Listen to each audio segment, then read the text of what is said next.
I'm in Canberra talking to Roslyn Hull, storyteller, amongst many other things. Roslyn is the resident storyteller at the Australian National Botanic Gardens, and I'm asking Roslyn to tell me how it works. Well, it started several years ago now when I was working here as the education officer, and I've since moved on, but I have it written into my contract where I work now that I flex off for a few hours on the first Friday of each month, and I come here and I do a storytelling session. So we actually tell stories out in the open, which can be a challenge with the weather, but we do have a backup inside space, and parents come along with babies, with children that might be at home sick or whatever, and just quietly some adults come along and listen to the stories without children with them, and we tell stories for about half an hour to 40 minutes, and then we do craft of some sort. So where do the stories come from?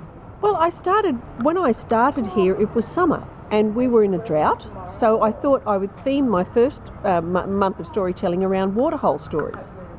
So started with Tiddalik, of course, because that's such a natural for a drought, and then some stories I'd made up myself and adapted, and it was very successful. So I kept looking at the gardens as a theme, but also I think, being in the gardens, it's very important to link all your stories back to where you are and make it relevant to the space you're in. So what are the themes? We've got water.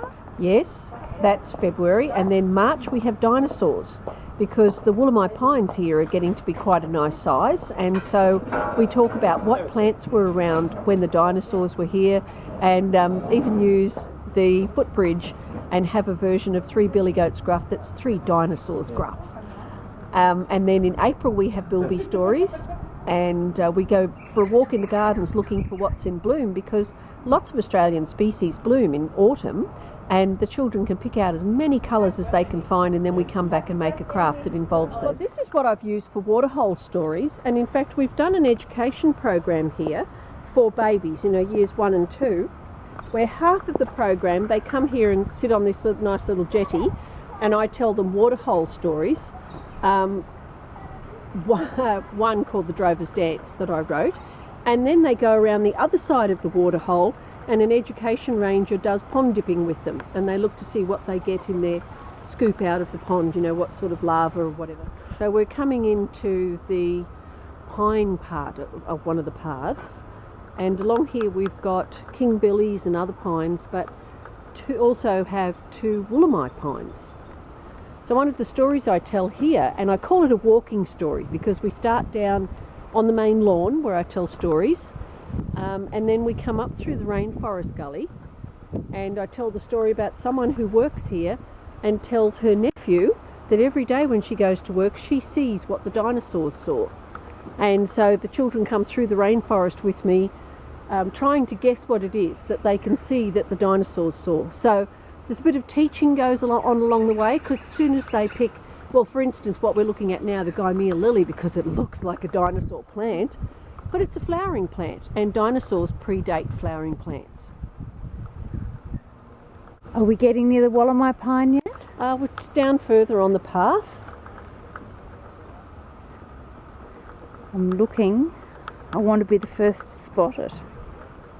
Oh, well, I better hop out of your way then. I think I'm about to see the Wollemi pine.